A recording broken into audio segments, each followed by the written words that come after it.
A paz do Senhor, meus queridos e amados irmãos e ouvintes da Palavra de Deus.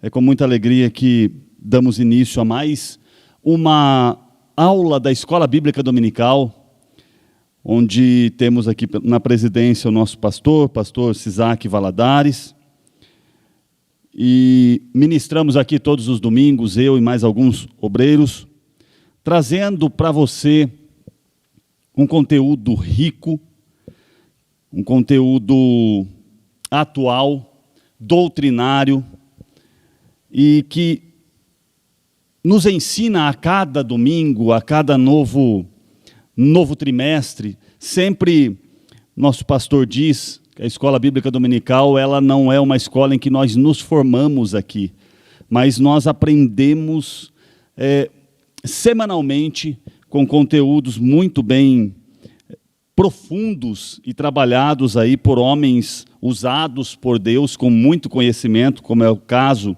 do escritor desse trimestre, que é o pastor Douglas. É uma lição maravilhosa, uma lição que nos ensina a respeito da Santíssima Trindade. E hoje nós estudaremos a lição de número 4, falando sobre a paternidade divina.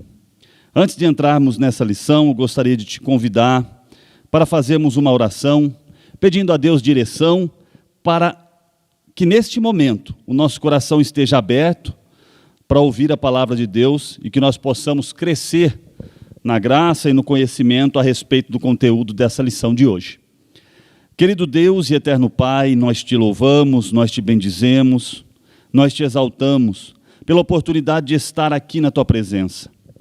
Nesta manhã de domingo, nós nos colocamos mais uma vez para ministrar a tua palavra. Que o nosso coração esteja, Pai, aberto, Pai. Que ele esteja, Pai, pronto para receber de ti a palavra que vem dos céus, Pai, a palavra que nos orienta, que nos ensina, que nos exorta, que nos dá, Pai, aleluia, Senhor, força para nós prosseguirmos, que nos dá entendimento da Tua vontade, que nos guia, Pai, a águas tranquilas. Nos ensina, Pai, aleluia, mais uma vez nesta manhã. Abençoe a cada um dos ouvintes, a cada um que está conectado, Pai, agora nesta rede social. Que o Senhor possa abençoar ao ouvinte, a sua família, Pai, atendendo às suas necessidades.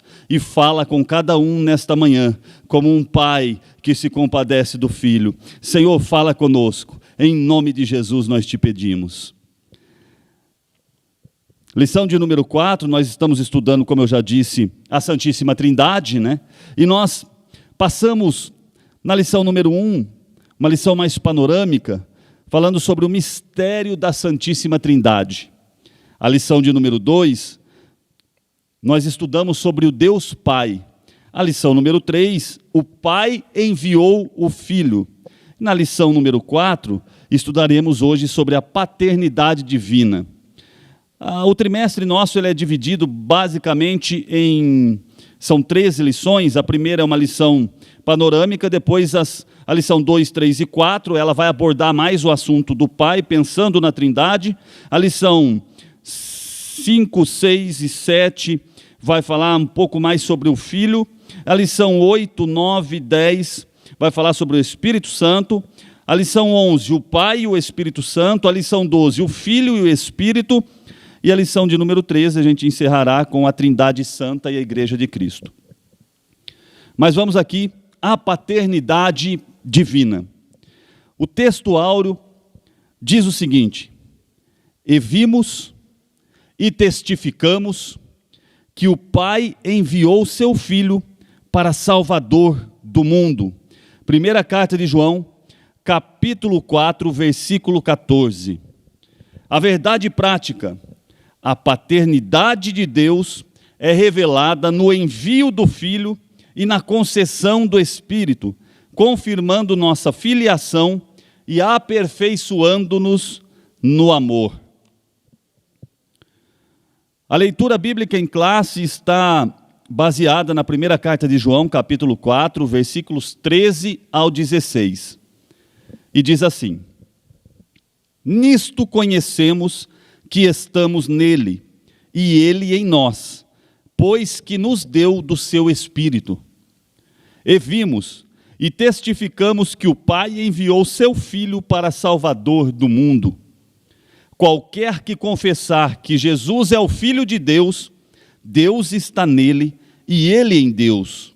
E nós conhecemos e cremos no amor que Deus nos tem. Deus é amor, e quem está em amor está em Deus e Deus nele. Os objetivos da lição nesta manhã são os seguintes. Primeiro, compreender que a paternidade de Deus é eterna e inseparável da sua natureza. Segundo, reconhecer que confessar a Cristo como Filho é evidência de filiação divina.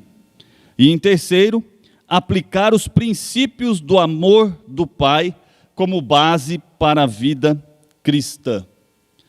Então nós vamos falar aqui um pouco sobre a paternidade, que é uma verdade revelada nas Escrituras, que mostra o Pai como uma fonte eterna de toda a vida.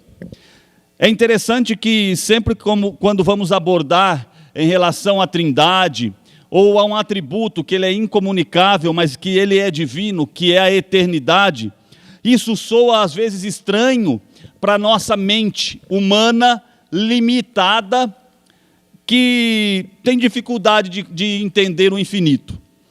Então, quando falamos sobre a paternidade de Deus, nós estamos falando sobre um atributo de Deus que ele é eterno. Deus sempre foi Pai, ele não se tornou Pai por causa daquilo que ele criou. Ele é Pai eternamente, então é a fonte eterna de toda a vida. E ele enviou o Filho e concedeu também o Espírito, formando conosco uma relação íntima, segura e transformadora, que estudaremos aqui nesta lição. Só para identificarmos aqui, a título introdutório, o texto áureo ele já é bastante rico em informações, quando nós lemos aqui, e vimos e testificamos que o Pai enviou o seu Filho para Salvador do mundo. Só para entendermos aqui, esse verbo, vimos, ele traduz o grego, heurakamen. Essa palavra, ela indica uma experiência histórica, real e verdadeira, ou duradoura. Então, quando João escreve vimos, ele não está falando de alguma coisa, passou ali, a gente viu. Não, ele está falando de uma experiência. O significado dessa palavra no grego traduz uma experiência histórica, real e duradoura. Não é somente uma passagem. Então ele diz, e vimos. E também ele diz, e testificamos. Né? A palavra testificamos, ela vem de martiroumen.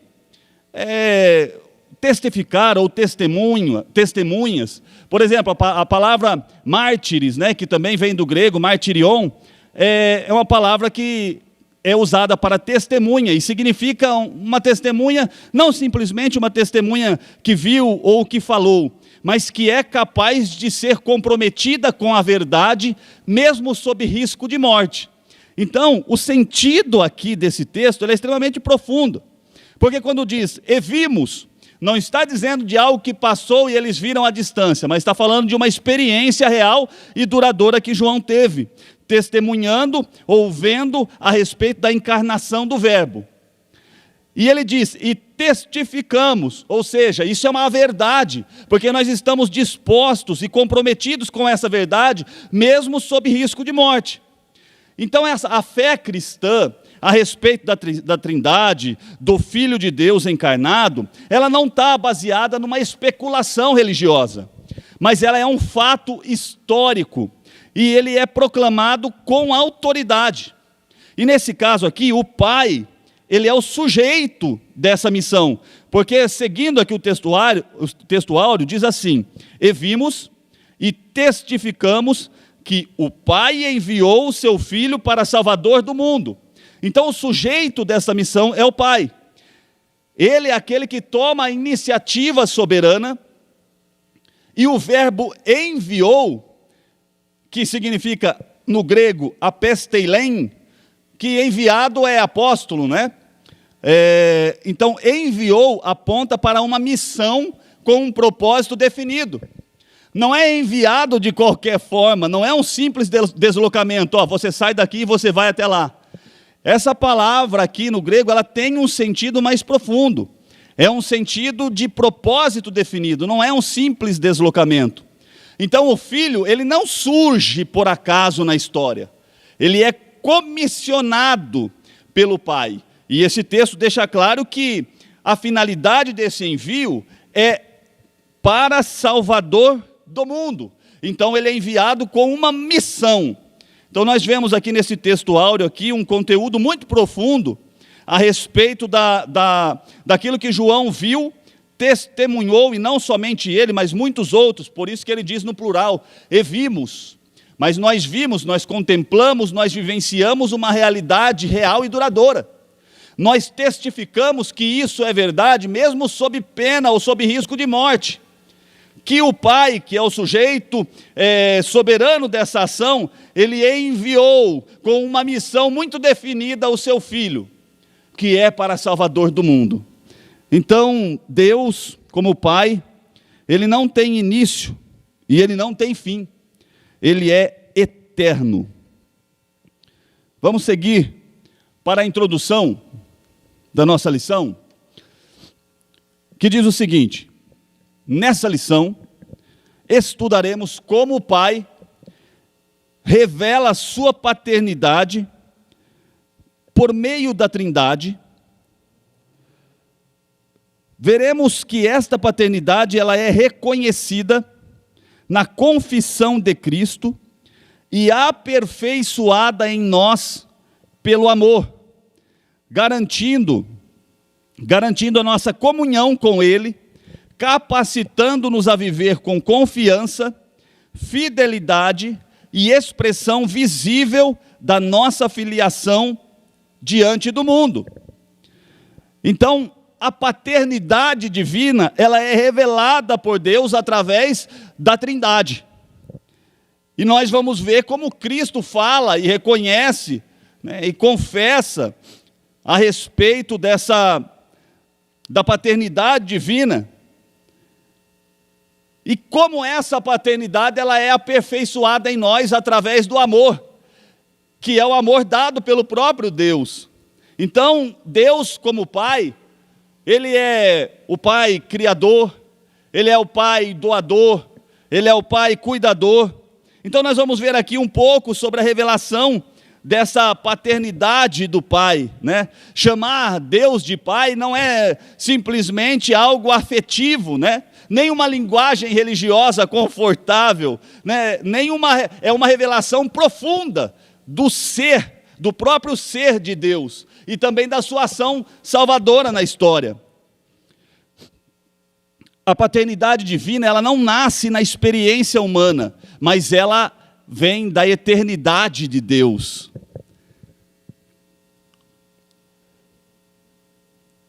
A palavra-chave da nossa lição nesta manhã é, então, paternidade. Primeiro tópico, vamos falar sobre a revelação da paternidade do Pai. E o primeiro subtópico, a definição da paternidade do Pai.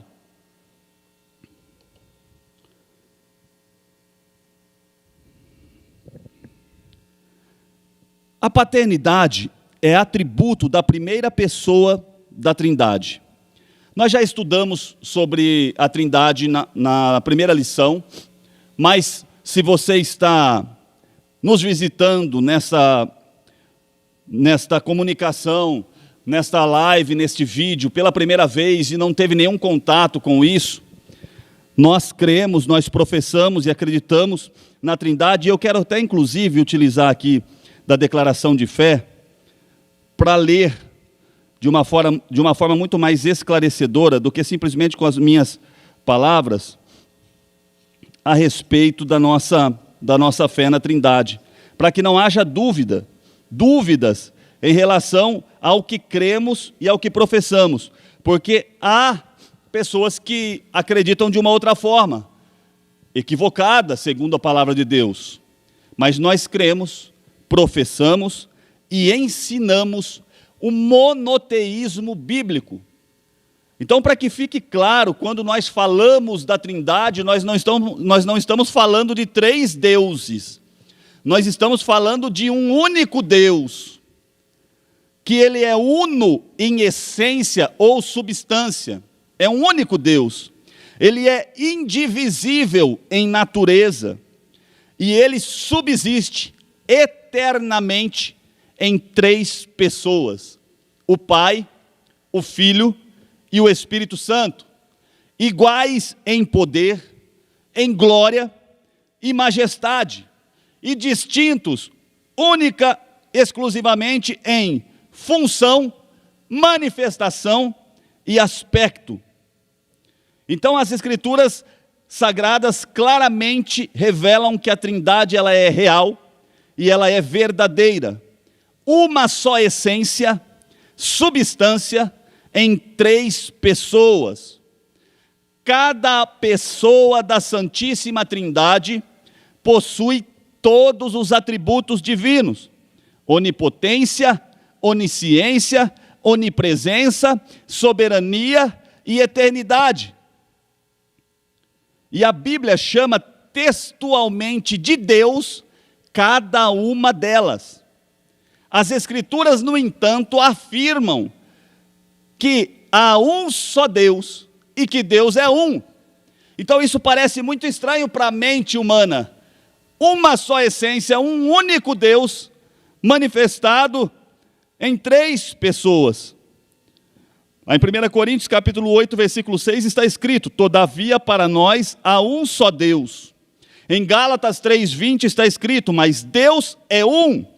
Efésios 4:6 está escrito: um só Deus e Pai de todos, o qual é sobre todos, e por todos, e em todos. Então veja a importância de compreendermos a essência da Trindade. A unidade de Deus não contradiz a doutrina da Trindade, porque Deus não é uma unidade absoluta, e sim uma unidade composta e dinâmica. O seu relacionamento com o Filho e o Espírito Santo é desde a eternidade. E olha só, mais uma importante informação que eu gostaria de passar a vocês. O que nós negamos, o que nós entendemos que é heresia, que é um entendimento equivocado da palavra, nós negamos o unicismo sabelianista e moderno, que diz que o Pai, o Filho e o Espírito Santo sejam 3 modos de uma mesma pessoa divina. Nós negamos isso, nós entendemos que são 3 pessoas divinas sendo um só Deus. Por quê? Porque está escrito que as 3 pessoas são distintas. Nós negamos também o unitarismo, porque essa doutrina afirma que somente o Pai é Deus, negando assim a divindade do Filho e também do Espírito Santo. Enquanto que as Escrituras Sagradas ensinam a divindade do Filho e também a divindade do Espírito Santo. E negamos também o triteísmo, que diz que existem 3 deuses separados, porque a Bíblia revela a existência de um único Deus verdadeiro. Em Marcos 12:32 está escrito: há um só Deus e não há outro além dele. Em 1 Coríntios capítulo 8, versículo 6 está escrito: todavia para nós há um só Deus. E essa doutrina monoteísta, ela tem implicação para a salvação, porque em João 17:3 está escrito: e a vida eterna é esta, que conheçam a ti só, por único Deus verdadeiro, e a Jesus Cristo, a quem enviaste. Então nós cremos que a doutrina da Santíssima Trindade é uma verdade bíblica, conforme o credo de Atanásio, que diz o seguinte: a fé universal é esta, que adoremos um Deus em trindade, e trindade em unidade. Não confundimos as pessoas, e nem separamos a substância. Os triteístas acreditam em mais de um Deus. Os unicistas confundem as pessoas. E os unitaristas separam a substância. São crenças inadequadas, que estão em desacordo com a fé cristã bíblica e histórica, razão pela qual nós as rejeitamos. Há um só Deus, que subsiste em 3 pessoas distintas, definidas e identificadas com a mesma natureza divina. Eu precisava fazer esse parêntese, para que você, talvez, que tenha dúvida em relação a isso, possa agora ter uma definição muito clara sobre o que cremos a respeito da Trindade, segundo a palavra de Deus nos revela. Então, falando aqui agora sobre a paternidade do Pai, a definição da paternidade do Pai. Quando pensamos em paternidade, já nos vem logo em mente essa ideia de proteção, de cuidado, de relacionamento. Porém, a paternidade do Pai não se trata de uma figura poética, que é simplesmente algo para facilitar a nossa fé, o nosso relacionamento. Não, é algo muito mais profundo. A paternidade, ela é um atributo da primeira pessoa da Trindade, que opera por meio do Filho e do Espírito Santo. Trata-se de um só Deus, conforme Efésios 4:6, um só Deus, e Pai de todos, o qual é sobre todos e por todos e em todos vós. Ou seja, o Pai, ele é a fonte de tudo. O Pai, ele é soberano. Ele é o princípio sem princípio. Ele não é gerado, mas ele é aquele quem gera o Filho, e de quem, junto com o Filho, procede o Espírito Santo. Entender a paternidade divina é uma fonte de consolo. Nós podemos confiar no cuidado do Pai, pois Ele é originador de toda boa dádiva, conforme Tiago 1,17. Então, a paternidade do Pai é a porta de entrada para a gente compreender quem Deus é e de que forma Ele se relaciona conosco. Quando nós vemos esse texto de Efésios 4:6, onde Paulo descreve o Pai como aquele que é sobre todos, por todos e em todos, ele fala sobre a soberania do Pai. O termo grego aqui, epipanton, indica uma autoridade suprema, um governo absoluto e um domínio amoroso. Ou seja, o Pai não é o espectador que está distante. Não, o Pai, ele é o Senhor que reina com propósito. Então nós temos que compreender a paternidade do Pai como algo que está próximo de nós, mas não aconteceu para nos satisfazer de alguma forma. Ele é Pai desde a eternidade. Vejamos aqui o subtópico 2. A paternidade eterna do Pai.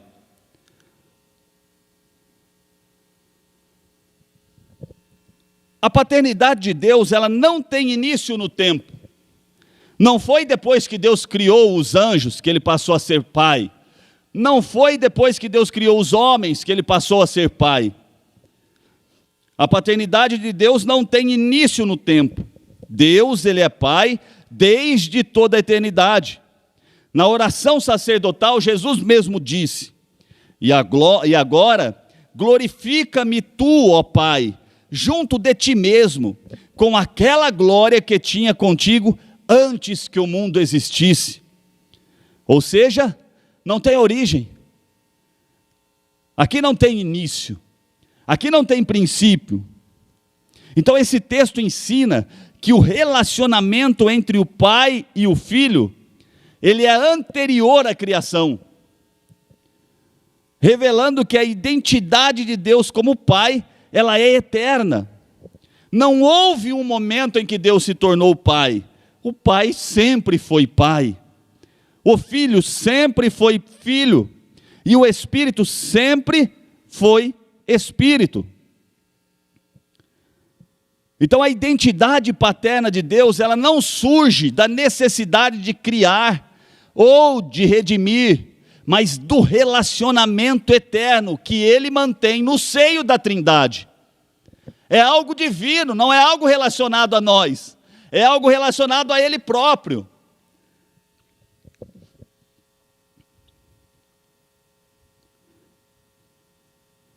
O subtópico 3 desse primeiro tópico, o pai gerou o filho. Aqui nós temos também uma parte bastante interessante, que a mente humana, ela limitadíssima, às vezes tem dificuldade de compreender. O pai gerou o filho. Quando a gente pensa nisso, a gente imagina um momento na história em que isso aconteceu. E se passarmos a pensar dessa forma, nós vamos colocar princípio, ou vamos colocar uma data de nascimento para o filho. E isso não é uma verdade bíblica. O filho é eterno, tal qual o pai, tal qual o Espírito. A geração do filho não implica em criação. Ele sempre existiu com o pai, com a mesma essência. Lá em João 5:26, Jesus mesmo disse: porque como o pai tem a vida em si mesmo, assim também deu ao filho ter a vida em si mesmo. Quando lemos isso, a gente começa a pensar no tempo. Em que momento o pai deu ao filho a vida que ele tinha em si mesmo? Esse ato, ele não aconteceu no momento inicial. É algo eterno. O filho é eternamente gerado pelo pai. Assim como o pai é eterno. Então significa que o Deus Pai não recebeu vida de ninguém. Ele é autoexistente. E o filho, gerado pelo pai, também é autoexistente. Isso implica dizer que o filho não foi criado, mas ele foi eternamente gerado. Então o filho, assim como o pai, ele possui vida em si mesmo. Isto é, ele compartilha da mesma natureza divina. Quando dizemos o pai gerou o filho, essa afirmação é uma afirmação central da fé cristã. E ela exige um cuidado teológico para não ser confundida com criação ou inferioridade. Porque quando nós colocamos a primeira pessoa da Trindade, a segunda pessoa da Trindade, ou a terceira pessoa da Trindade, nós não estamos colocando um como uma superioridade em relação aos outros, porque nós estamos falando de um único Deus. Ambos são Deus. Então, não é criação dizer que o pai gerou o filho, e também não é inferioridade. A Escritura, ela apresenta a geração do filho como um ato eterno, não um ato temporal. Deus nunca existiu sem o filho. A paternidade do pai e a filiação do filho pertencem ao ser eterno de Deus. Parece dizer, é simples assim, mas para a mente humana é complexo. Antes de qualquer obra criadora, já havia comunhão plena, vida compartilhada e glória comum. Nesse momento, nós somos conduzidos ao coração da Trindade, onde a revelação bíblica corrige tanto o racionalismo quanto o sentimentalismo teológico. Em João 5:26, Jesus declara: porque assim como o Pai tem vida em si mesmo, também Ele concedeu ao Filho ter vida em si mesmo. E essa expressão, vida em si mesmo, traduz o verbo grego, zoen em realto, que aponta para a autoexistência absoluta. O Pai não recebe vida, Ele é a fonte da vida. Contudo, o texto afirma que essa mesma qualidade de vida foi concedida ao Filho. Então não se trata de um ato no tempo, mas de uma comunicação eterna da essência divina. Eu poderia citar aqui vários comentaristas que falam sobre isso. Mas essa verdade, ela afasta qualquer noção de que o Filho seja um ser criado ou derivado de forma inferior. A geração eterna não implica hierarquia de essência, mas somente distinção de pessoas. O Pai gera, o Filho é gerado, e ambos compartilham da mesma natureza divina. Stanley Horton destaca que a vida autoexistente do Filho confirma sua plena divindade, enquanto Gordon Fee observa que essa linguagem relacional protege a unidade sem dissolver as distinções pessoais da Trindade. Então a geração do Filho é um mistério revelado e não um problema a ser resolvido. Não tente resolver isso como um problema na tua mente, mas esse é um mistério que nos foi revelado. O Filho é gerado pelo Pai eternamente. Subtópico de número 4. O Pai nos concede o Espírito. O Espírito Santo também tem sua origem no Pai, mas de um modo distinto. Ele não é gerado, ele procede do Pai. Está lá em João 15, 26. E em João 16, 7 fica claro que ele é enviado pelo Filho. Quando Jesus, antes de ser assunto ao céu, ele avisou os seus discípulos: eu vou para o Pai, mas vos enviarei o Consolador, o Espírito Santo da verdade. Então ele é enviado pelo Filho, assim como ele procede do Filho e do Pai. Saber que o Espírito Santo procede do Pai e do Filho é muito mais do que um detalhe teológico. É uma fonte poderosa de segurança para a nossa vida cristã. Por quê? Porque o Espírito Santo é o próprio Deus, enviado para estar conosco para sempre. E ele, o que ele faz? Ele nos aproxima do Pai, ele testemunha ao nosso espírito que nós somos filhos de Deus, e ele nos guia em toda a verdade. Então é Deus conosco. Às vezes há uma preocupação sobre a nossa oração, porque entendemos que há, às vezes em nossa mente, muitas pessoas entendem que há uma distinção de um patamar hierárquico, e não há. O Espírito Santo é Deus, Jesus Cristo, o Filho, é Deus, e o Pai também é Deus. Então nós oramos, nós pedimos, como o próprio Senhor Jesus nos ensinou a orar, dizendo: Pai nosso que estais no céu. Mas também a palavra nos ensina a orar em nome de Jesus. E a palavra também nos diz que quando não temos palavras para orar, ou quando não sabemos o que pedir, o Espírito Santo, que é o Espírito enviado por Deus, que o Pai e o Filho nos concedeu, esse Espírito, ele intercede por nós ao Pai com gemidos inexprimíveis. Então há uma atuação da Trindade relacionada a nós, criaturas. Veja se merecemos tamanho amor. Então olha que coisa linda. O Pai,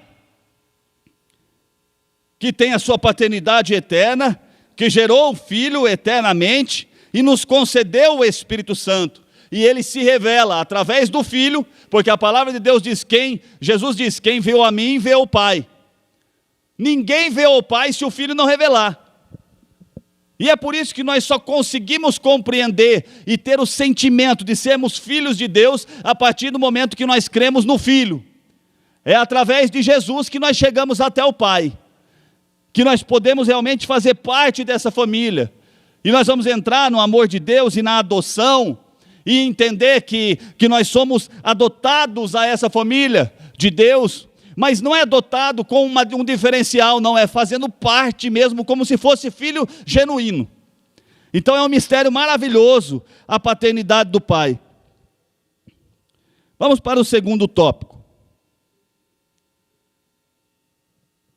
Só sintetizando aqui, a paternidade de Deus, ela é eterna, ela é revelada no envio do Filho e na concessão do Espírito Santo.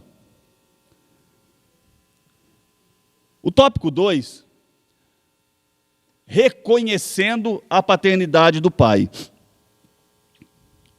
Vamos aqui no subtópico 1, confessar a Cristo como Filho. A confissão de que Jesus é o Filho de Deus, ela é um ato central na fé cristã.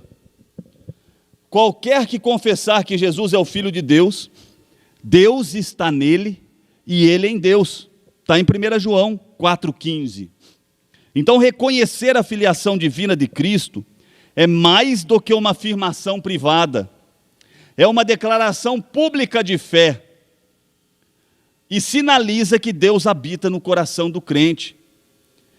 E essa capacidade, ela não nasce da carne, ela não nasce da persuasão humana, mas ela nasce da ação sobrenatural do Espírito Santo.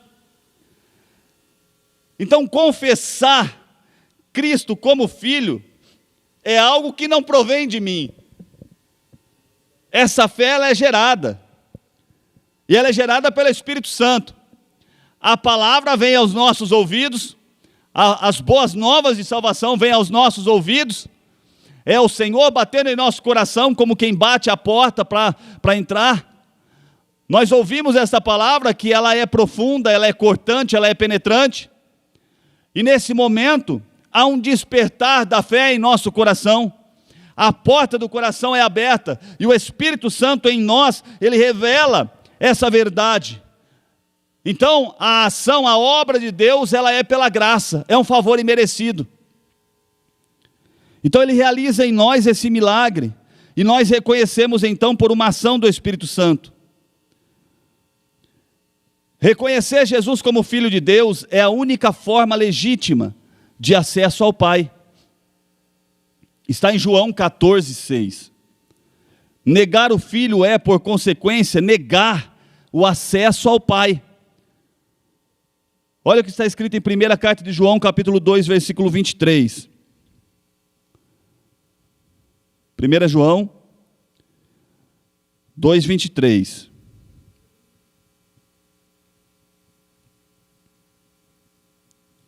Qualquer que nega o Filho, também não tem o Pai. E aquele que confessa o Filho, tem também o Pai. Então o segredo de ter o Pai é ter o Filho, é não negar o Filho, é confessar o Filho. Que cada crente possa, em seu coração, ou com o coração cheio de fé e gratidão, proclamar com ousadia o que está escrito em João, Evangelho de João, capítulo 20, versículo 28.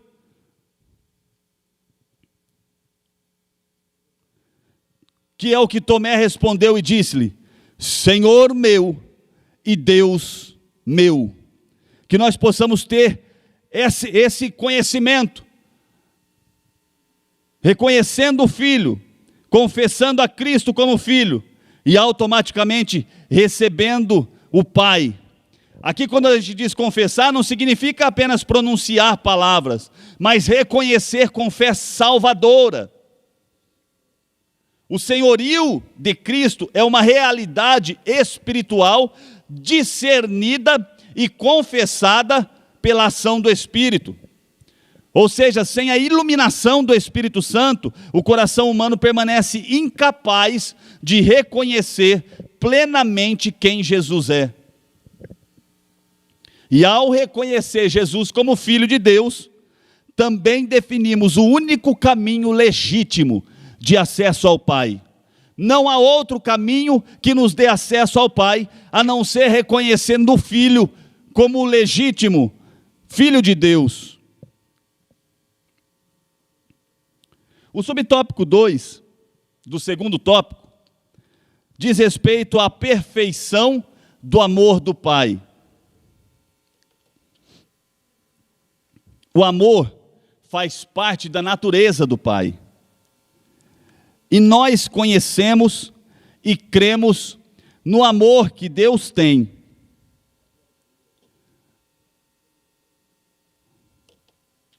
Deus é amor, e quem está em amor está em Deus e Deus nele. O amor do Pai é sacrificial. Aqui é importante porque nós não estamos falando de amores, no grego há alguns verbos utilizados para falar sobre o amor. Há o amor filéu, o amor fraternal, há o amor eros, que é o amor da relação homem e mulher. Há o amor storge. Então há alguns tipos de amor, e há também o amor ágape. O amor ágape é o amor sacrificial, É o amor que ama, independente de ser amado também. É o amor que se oferece, é o amor que se doa, é o amor que se dá. É o amor que nós vemos numa proporção, às vezes, menor, porque há um DNA divino no ser humano, mas é o amor do pai que dá a vida por um filho, da mãe que dá a vida por um filho.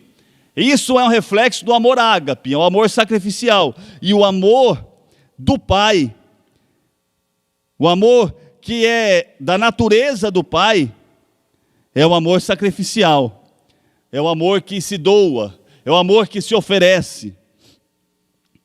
E nós conhecemos e cremos no amor que Deus nos tem.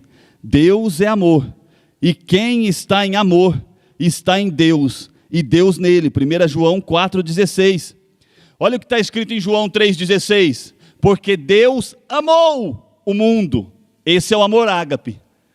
Deus amou o mundo. O que o mundo oferecia para Deus? Rejeição, pecado, desobediência, afastamento, todo tipo de mal. Mas independente da relação de retorno, o amor de Deus amou a humanidade. Esse é o amor que se oferece, é o amor que se doa, é o amor que se dá. É o amor ágape, é o amor de Deus. Então o amor do Pai é sacrificial e demonstrado ao enviar o seu Filho. Que coisa mais linda! É o sacrifício de Cristo, essa oferta dada a nós pecadores. E esse amor nos adotou.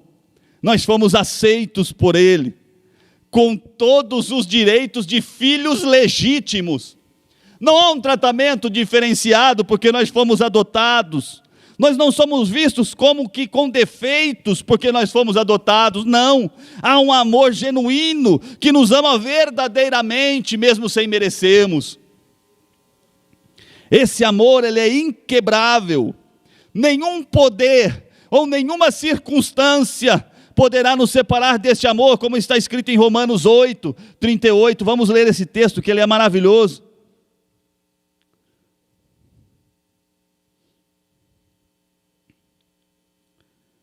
Quem nos separará do amor de Cristo? A tribulação, ou a angústia, ou a perseguição, ou a fome, ou a nudez, ou o perigo, ou a espada?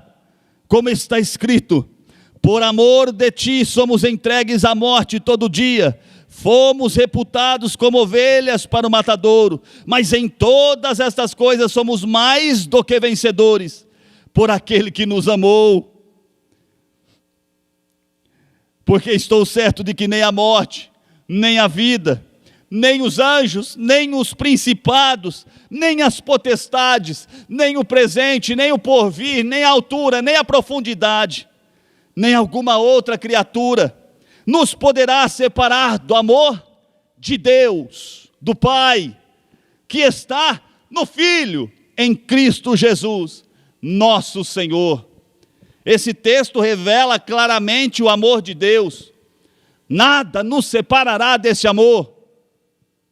Eu posso abandonar a Deus, eu posso fracassar nessa relação, mas Deus, todavia, apesar da minha infidelidade, Ele continua fiel, Ele continua nos amando, Ele continua amando aos seus filhos, porque Deus, Ele é amor. É uma essência, é um atributo que é dele, é natural dele.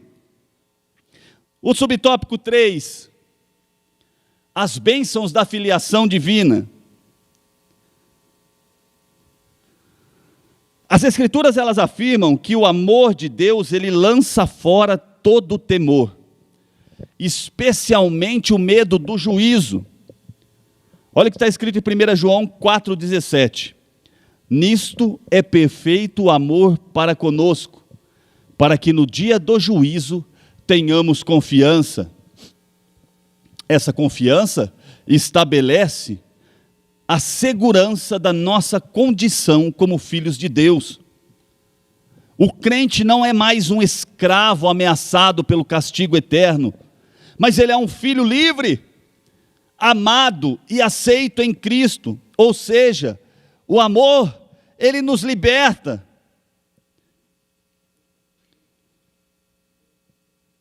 Olha o que está escrito em Romanos 8,15.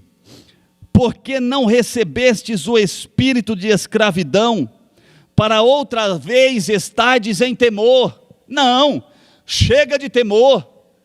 O amor do Pai te alcançou. Mas vocês recebestes o espírito de adoção de filhos, pelo qual clamamos, Abba, que significa Pai. Abba, Pai. E o mesmo Espírito testifica com o nosso espírito que nós somos filhos de Deus. E tem mais ainda, e se somos filhos de Deus, ou seja, nós fomos adotados, mas o Espírito testifica que nós somos filhos. E se somos filhos, somos logo herdeiros também. E se nós somos herdeiros de Deus, somos co-herdeiros de Cristo. Se é certo que com Ele padecemos, para que também com Ele sejamos glorificados. Então veja a profundidade do amor de Deus, como que ela nos alcança, e essas bênçãos da filiação divina, como que ela nos alcança. Ela tira de nós todo medo, ela lança fora o medo da eternidade, de saber para onde iremos. O amor de Deus nos aproxima de um destino glorioso. Ele nos leva para o braço do Pai, onde há segurança, onde há proteção, onde há esperança, onde há cuidado.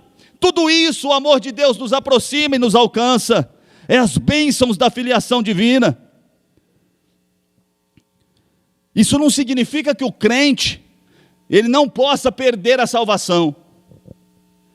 Como está escrito em Ezequiel 18,14, 1 Coríntios 10,12. Vamos ler 1 Coríntios 10,12 só para ratificar isso, porque algumas pessoas acreditam que a salvação nós não perdemos. Mas Paulo escreve, aquele pois que cuida estar em pé, olhe que não caia. Lá em Apocalipse está escrito, guarda o que tens, para que ninguém tome a tua coroa. Então aqui, nós vemos, continuando, mas sim, que o Espírito Santo, então não significa que não possa perder a salvação, mas sim, que o Espírito Santo habitando em nós, testemunha a nossa filiação, extinguindo o medo da condenação. O verdadeiro amor, aperfeiçoado em nós, pelo Espírito, remove o medo, pois no amor não há temor, antes o perfeito amor lança fora o temor. Que coisa maravilhosa! A paternidade do Pai, quando confessamos a Cristo como Filho, quando compreendemos a perfeição do amor do Pai e recebemos as bênçãos da filiação divina. Esse é um privilégio que nós temos, que você tem, meu irmão, meu amigo, ouvinte da palavra de Deus.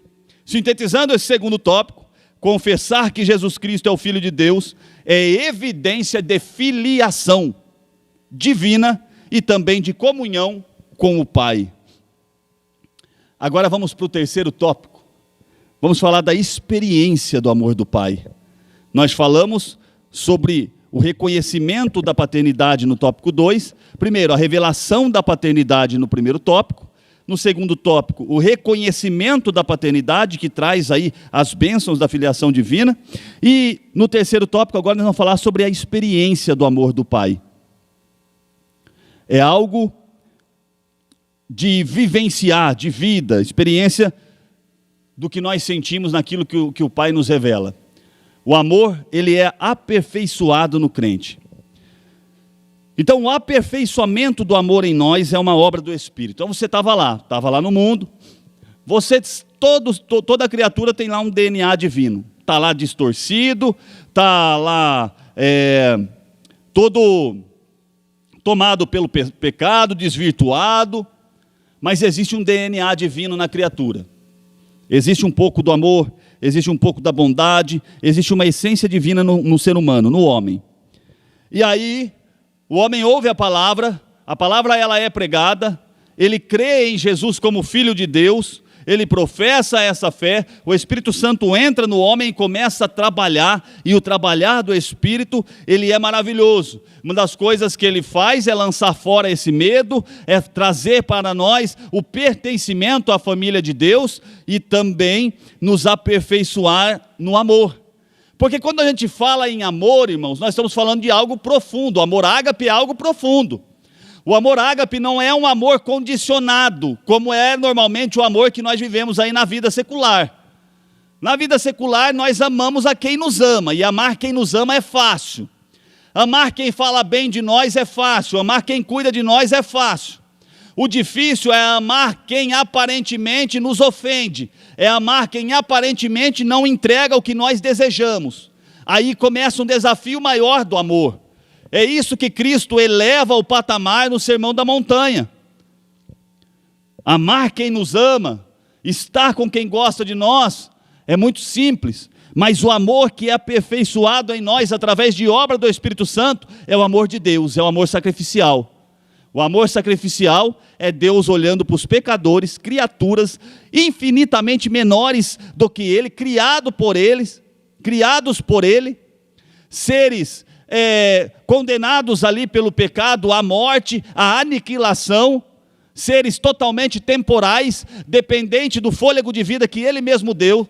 É olhar para eles, esses seres que desprezaram a obediência, que desprezaram o seu mandamento, e mesmo assim, olhar para o seu Filho, o unigênito, e num propósito eterno que não aconteceu por conta do pecado, mas que foi propósito eterno, porque tudo que Deus faz na eternidade com sabedoria e conhecimento da sua onisciência. E olhar para esse ser caído e enviar o seu Filho, que esvaziou-se de si mesmo, tomando a forma de homem. E há um esvaziamento na segunda vez, porque ele poderia tomar a forma de um grande rei, mas ele tomou a forma de servo. Há um esvaziamento duplo. E como servo, ele obedeceu aquilo que era um propósito, o propósito de se entregar. Ele não foi morto, ele se doou, ele se entregou. Não foram os homens que o capturaram, ele que se entregou. Isso é sacrifício verdadeiro, é amar quem não nos ama. E é assim que Cristo se ofereceu por nós. E é esse amor sacrificial que faz com que nós amemos o pecador que está lá fora, que zomba da palavra, que zomba do cristão. É esse amor que é gerado no coração nosso. E quando nós olhamos para alguém lá fora, e não desejamos o bem, e não desejamos a salvação, é porque tem algo errado em nós. E aí nós precisamos nos dobrar para que a obra do Espírito Santo seja realizada em nosso coração, porque no coração do crente tem que ter o amor de Deus. E quem opera esse amor de Deus? O Espírito Santo. Então o aperfeiçoamento do amor em nós é obra do Espírito. Guardar a palavra é o meio pelo qual o amor divino ele é amadurecido. Olha o que está escrito em 1 João 2,5. Mas qualquer que guarda a sua palavra, o amor de Deus está nele, verdadeiramente aperfeiçoado. Nisto conhecemos que estamos nele. O que é guardar a palavra, irmãos? Guardar a palavra não é ler e decorar o texto, não.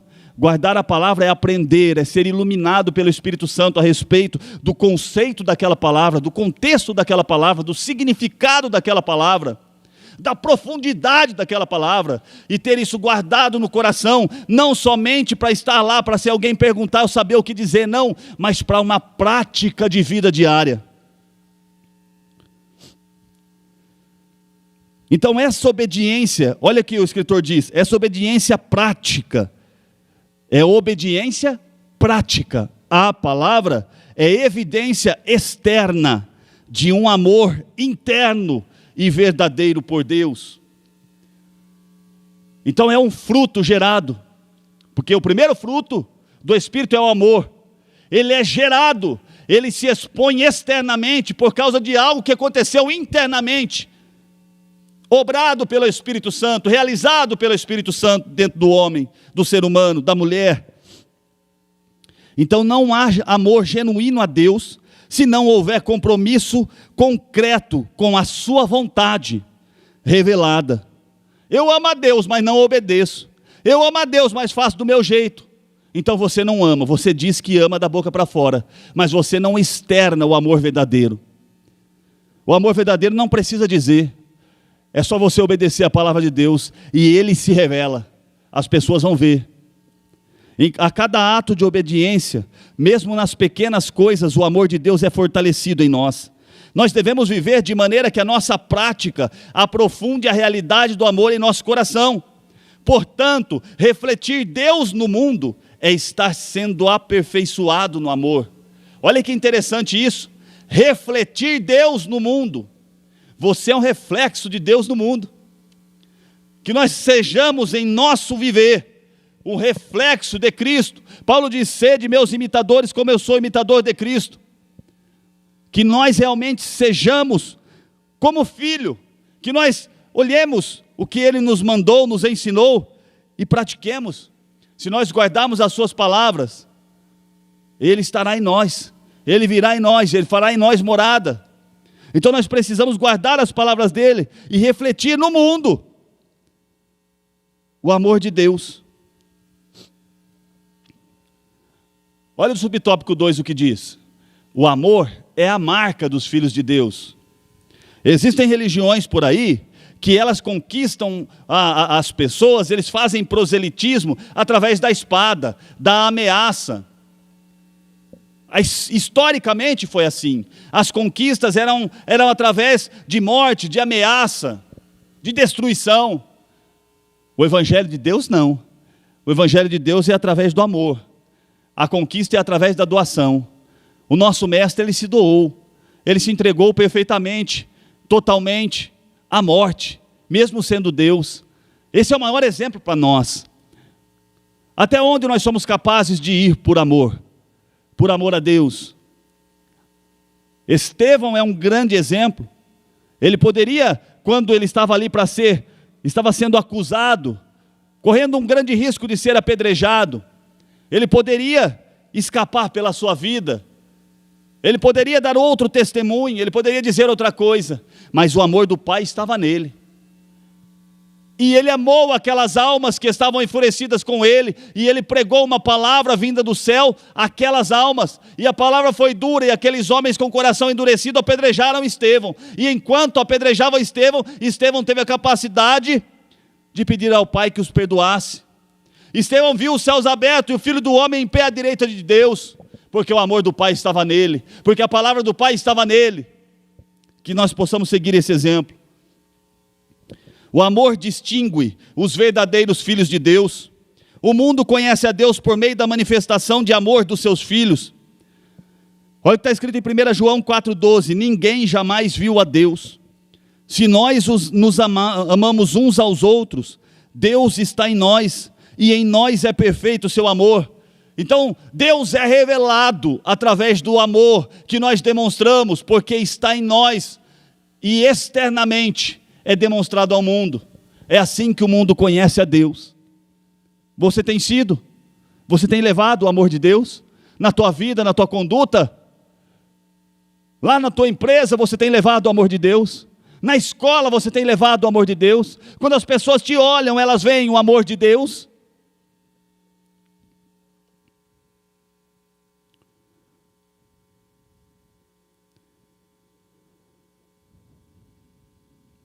Quem ama de fato revela que conhece a Deus. Logo, o amor torna real a presença de Deus àqueles que ainda não o conhecem. O subtópico 3 é o último subtópico. Esse é maravilhoso. Fomos amados primeiro. Quando paramos para pensar nessa ordem das coisas, nós nos sentimos os mais miseráveis pecadores. A essência da vida cristã não está fundamentada, ou melhor, a essência da vida cristã está fundamentada no fato de que Deus nos amou, não de que nós amamos a Deus. 1 João 4,19 está escrito: nós o amamos porque Ele nos amou primeiro, porque não havia em nós força, capacidade suficiente para amar a Deus. Nós o amamos porque Ele nos amou primeiro. Indica que a salvação, a fé e a nossa capacidade de amar, elas são respostas à iniciativa incondicional do amor divino. Então a iniciativa é de Deus. Eu estava perdido, e eu me perdi nos meus pecados. Mas não fui eu que me encontrei, não foi eu quem me achei, foi o amor de Deus que me encontrou. Ele me amou primeiro, e eu o amei, porque Ele me amou. Que coisa maravilhosa. Indica que a salvação, em vista disso, nós fomos amados antes de qualquer mérito. Não tinha nada em mim, eu não ofereci nada, eu não tinha mérito nenhum, as minhas obras não eram boas, não havia nada em mim, não havia nada em você para que Ele te amasse, mas Ele te amou, gratuitamente. Isso é graça, é favor imerecido. Efésios 2, 4, 5 está escrito: não houve um movimento nosso em direção a Deus.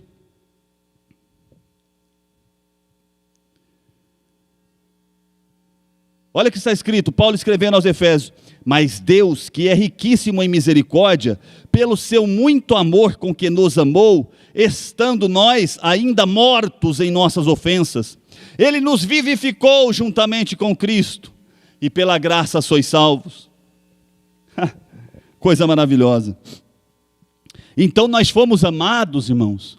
Não foi no momento que nós estávamos melhorando, nós estávamos a sociedade estava numa evolução, eu estava evoluindo. Não, você não estava evoluindo.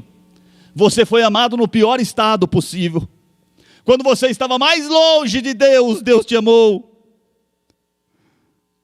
Você foi amado em pecado. Jesus morreu na cruz por pecador, por miseráveis, por pobres, espiritualmente dizendo, e você foi recebido como filho de Jesus, em Jesus, filho de Deus.